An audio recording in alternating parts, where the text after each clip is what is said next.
What's going on, everyone? My name is UnderTheRadar, and welcome back to the NPA. This is going to be the Week 7 team builder. I think it's Week 7, right? It's Week 7, right? Yeah, Week 7. Sweet. So,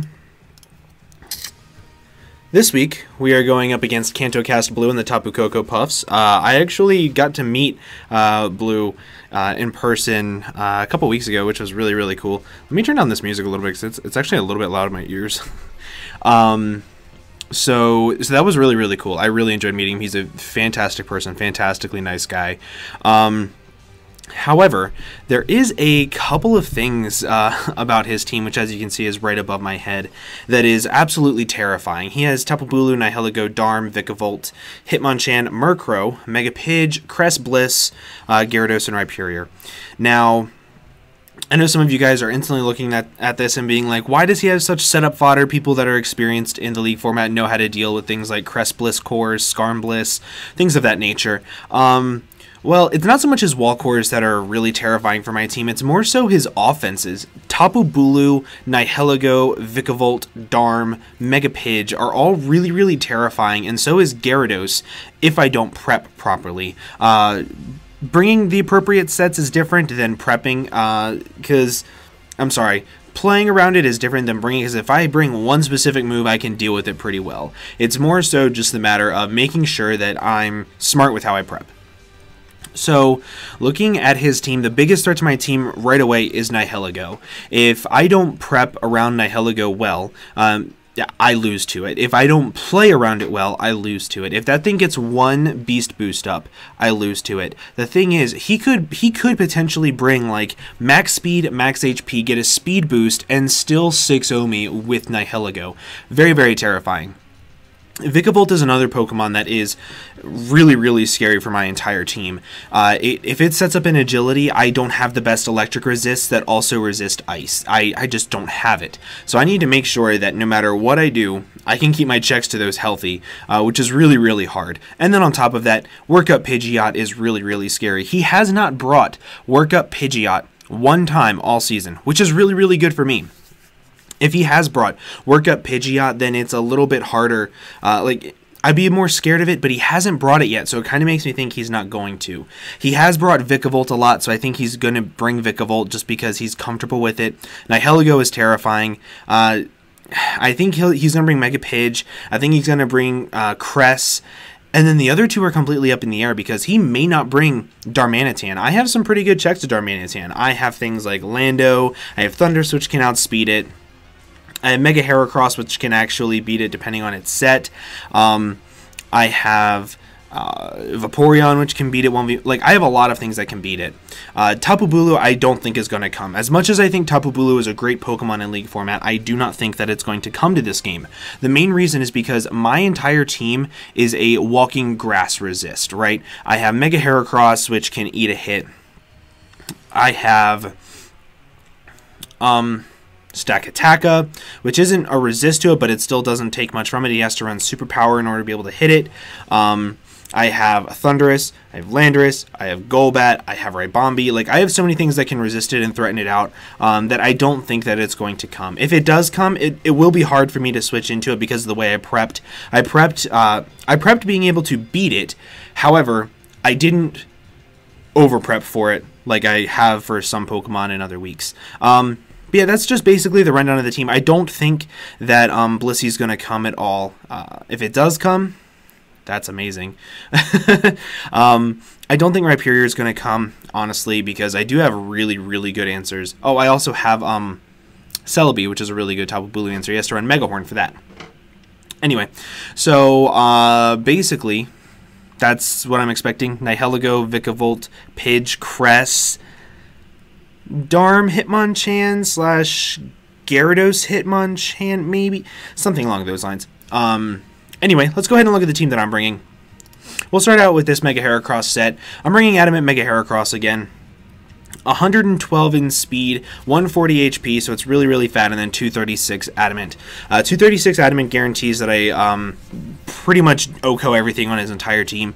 There isn't anything on his entire team that can take, like, even a little bit of chip damage and then a hit from this. Like, if it takes rocks like once or twice, this OHKOs it.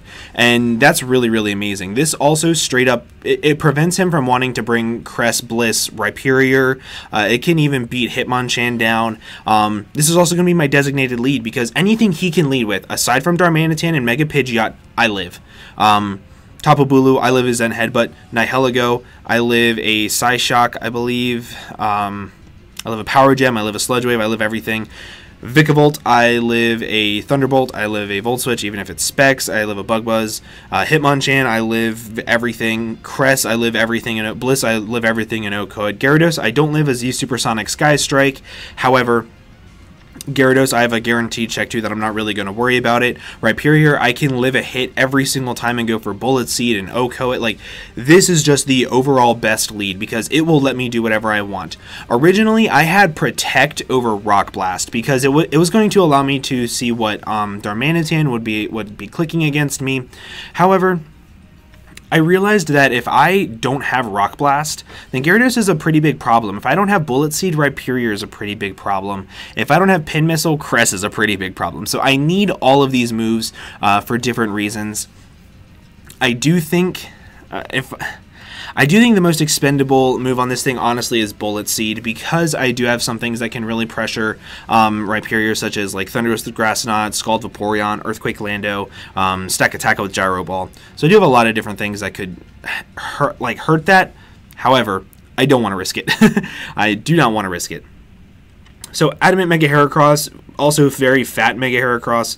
I love Mega Heracross. It has been one of my all-time favorite Megas to use, so that's really, really cool. Also, I got a new mouse, Logitech. If you want to sponsor me to use your products, I will gladly do it. I love this mouse. It is beautiful. I use it for Fortnite. Makes me love everything about life. Anyway, so once I built Mega Heracross, I actually didn't build Stakataka. Stakataka was something that I added to the team a little bit later. The second thing that I knew I had to bring was actually Scarfed Thundurus. I went back and forth on this set so many different times. At one point in time, I brought Physical Thundurus because what I'm able to do is I'm actually able to run Physical to hit Nihilego if it's not a Speed Boosting Nature or Scarfed.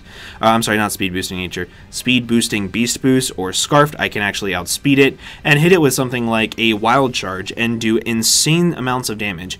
However, I did decide against that for a couple of different reasons. The first one, I didn't do enough damage to things like Tapu Bulu, Vikavolt. I don't do that much damage to Vikavolt anyway. Pidge I do, but like, I don't know. It just overall didn't hit the numbers that I needed it to, and then whenever I wanted it to be able to hit something, the most reliable offensive move I have is Wild Charge, and with being weak to rocks along with taking Wild Charge recoil, it just wasn't my favorite thing in the entire world. So I ultimately just decided to go back to Special with U-Turn, Thunderbolt, Grass Knot, and Sludge Wave. And yeah, that's pretty much how that went. And then once Thundurus was on there, this Ribombee set also changed a lot, but I knew that Ribombee had to be on the team with one specific move, and that's Sticky Web. This went from Choice Specs to Choice Scarf to Expert Belt to Pixie Plate, and I'm finalizing on Life Orb. What Life Orb allows me to do is it allows me to pick up like 55% minimum on Mega Pidge, which is really, really important because a lot of things hit it for like 50% on this team, which is very convenient. So Moonblast can just pick that off. Bug Buzz to Cress, if it is a sub, Cress is able to hit through that unless he's sub-call mine, but then, I don't know, I could run U-Turn on this, but I don't really want to run U-Turn on this. I have ways of breaking the sub as well as like Roar and things of that nature. So I ultimately do think that just having Life Orb, Life Orb to Ribombee is just super, super awesome this game. Hidden Power Ground, Bug Buzz, Moonblast. If I get up Sticky Webs and he's not a speed boosting nature on Nihilego, this beats it. Not nature, speed boosting beast boost. You guys know what I mean. If Tapu Bulu comes, Moonblast does a crap ton to it. Darmanitan, if it's not Scarfed, or if it is Scarfed and I have Sticky Webs up, Moonblast still does a lot to it, even after rocks. Same with Vikavolt, same with Hitmonchan, Murkrow. Blissey is the best check to this thing, and if he brings Blissey, I know that it's going to be his instant switch into this, because he doesn't have another switch into it. I can go directly into Mega Heracross and claim a kill. Does a lot to Rhyperior and Gyarados as well. So super great offensive trio here.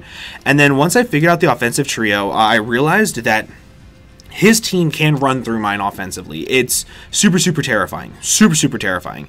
Nihilego, Darm are big ones. So the first one that I knew I needed to bring was Vaporeon. However, Vaporeon, I wanted it to be really bulky in order to take on Choice Scarf Darmanitan. However, that's very difficult to do. Flare Blitz is so hard for me to switch into. However, with leftovers, recoil, things of that nature, I will be able to beat it 1v1. Scald, Wish, Roar, Protect. Roar is there mainly for Gyarados. I have a lot of Spadef in order to take hits from Workup Pidge, take hits from Nihilego, take hits from Cresselia if it sets up. And overall, it's just a really great special wall. I think the biggest problem with this set is that my bulky water type isn't going to be able to take on his Darmanitan. Like that's the biggest problem. But overall, I do think that I can still deal with Darmanitan as long as I'm able to get up webs, and I'm able to get up webs pretty easily against his entire team. Like the only thing that I can't set up webs against are like his offensive mons, but any bulky mon I can set up webs against, and that's really, really necessary.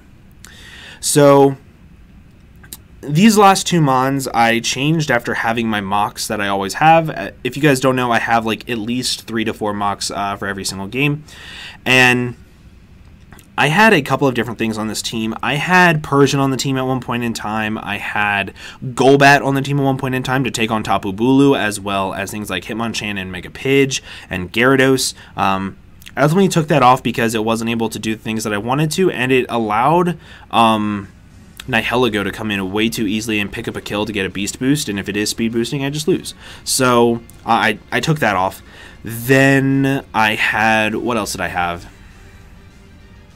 I had Incineroar on here. Oh, one thing I really wanted to bring this game was Z Bulk Up Flame Charge Power Trip Incineroar. If I'm able to set up against Blissey or Cresselia, holy shit, that just wins. But I'm not able to do that reliably, because if he doesn't bring Cresselia or Blissey, knowing that Mega Heracross is a big old threat, then that set's completely useless, and it does absolutely nothing for me, so I took that off. And then I ultimately decided to go with these couple mons because they help me out versus pretty much everything. The only things that it doesn't help me out against is Tapu Bulu, but as you can see, I do have Sludge Wave on this. I live any hit with this and go for Pin Missile and knock it out, or Rock Blast. Life Orb, Moonblast, or Bug Buzz do a lot to it, so yeah, so this was the next mon that I put on the team. It's a very, very, very Spadef Stakataka. It helps me take on Vikavolt, Nihilego, Mega Pidge. Even if it has Heat Wave, I can still tank it and go for Trick Room and Gyro Ball and beat it 1v1. It helps me take on Rhyperior as well if it doesn't have EQ, which it will have EQ, but still, it can take a hit from it if he's not rocking Dual Stab. I don't know why my hair is sticking out right here. It's like 3 strands of hair. Can you not? Whatever. Stealth Rock, Trick Room, Gyro Ball, Rock Slide. Very, very, very, very standard. The 84 attack investment is to guarantee that I do a good amount. I think it's that I do over 50% to Mega Pidge to put it directly in range of Moonblast from Ribombee. I think. I have a feeling. I'm pretty positive. So yeah, that's what that's for. Very, very good Pokemon. I love this Pokemon. Probably one of my favorite things I've ever drafted. So the one thing about this team, I just showed you the Landorus set. Oh well. The one thing about this team is that I don't really have a quote-unquote win con. I don't have something that I can be like, okay, I want to win by clicking this move with this mon, and that's how I like to build. I like to be like, okay, late game, I want to be able to spam Moonblast with Ribombee and win the game. I want to be able to spam Close Combat with Mega Heracross, win the game. I'm not able to do that in this game. So I wanted to be able to put a mon in this team that would give me that option, and the best Pokemon for that is actually Landorus, to allow me to spam Moonblast with Ribombee or Thunderbolt with Thundy-T, and that is this Landorus-Therian set. Holy crap. U-Turn, Rock Polish, Rock Slide, Earthquake with the Rock EMZ. So what this allows me to do, this allows me to take on hits from Nihilego. It allows me to outspeed Scarfed things at +2 with speed with Rock Polish. It allows me to OHKO things like Mega Pidge. It allows me to U-turn on things like Cresselia to break their sub. It allows me to set up on things like Rhyperior, lacking Rock Polish. Even with Rock Polish, after the Intimidate, I can take 1, and I can OHKO. No, I can't OHKO after Rocks with Earthquake because of Solid Rock, but I can do a very good amount of damage to it with Earthquake and Solid Rock, and then I can go into Heracross and pick up a kill. So there's a bunch of different things that this thing is good for, but ultimately it's there to allow me to, no matter what, if he has like Nihilego, Megapidge, Tapu Bulu, Hitmonchan left, like let's say those are his last mons and Hitmonchan's a little bit weakened, or even Gyarados, I can set up a Rock Polish and I can beat all of them with this. I'm able to make it to where they're not able to set up and counter sweep me, because then I can go into one of my mons and I can beat them 1v1. This game is going to be very, very difficult. I'm not going to lie. It's going to be one of those games that I'm going to go into, and if I see the wrong team or if I see the right team for me, it's either going to make me very happy or I'm going to cry. It's that type of team. However, I think I built pretty well for it. Somebody mentioned in my last video that went live for this. Oh, by the way, last week you didn't see NPA because my opponent forfeited. So I didn't have a video to upload. I was really busy. Didn't have time to get an actual league battle for whatever reason. But I just didn't have time to do it. So I just didn't upload anything for it. Oh well. But I did get a win for it. So that's cool. However, I forget what I was going to say. Oh, I saw somebody on one of my last weeks saying that I really under-prepped for something. People who say that I under-prep for things are stupid, because I don't under-prep for anything. I just prep around things. Like, for example, I'm not under-prepping for Tapu Bulu. I'm prepping around Tapu Bulu not coming. If it comes, I still have decent checks to it. Mega Heracross lives a hit. Thundurus lives a hit, Ribombee lives a hit. All my offensive mons can pressure it, and then I still have things like Lando and Stakataka to switch in. It's kind of sort of make it a little bit harder. So I'm not under-prepping for it, I'm just prepping around it in a different way. So, yeah, I didn't under-prep for anything. I didn't under-prep for Aurora Veil Dan. I just kind of... I had Wish Protect Vaporeon in order to stall out Aurora Veil, because he couldn't be Icy Rock and Light Clay, meaning he can't set up for 4 or 5 turns and live a ton of hit while still having Hail up. So it... Either way, rant aside, that is going to be the team for KantoCastBlue. If you guys did enjoy this week's team builder, go ahead and leave a like for me, because I'm trying to get that money. Anyway, God, it is 3 a.m. And I just finished playing... Oh, wow, focus. It's 3 a.m. and I just finished playing Fortnite, so I'm very, very tired. But I wanted to get this out for you. Yeah. I hope you guys did enjoy. If you did, make sure to leave a like for me. Also, go check out KantoCast's channel. He does a lot of... Fire Emblem stuff along with Pokemon stuff, and he also does some pretty cool, like, podcasty type stuff. I really enjoy that stuff. But yeah, with that, I'm going to go ahead and get on out of here. I hope you guys have an absolutely fantastic day, and I'll see you all in the next video. Bye-bye.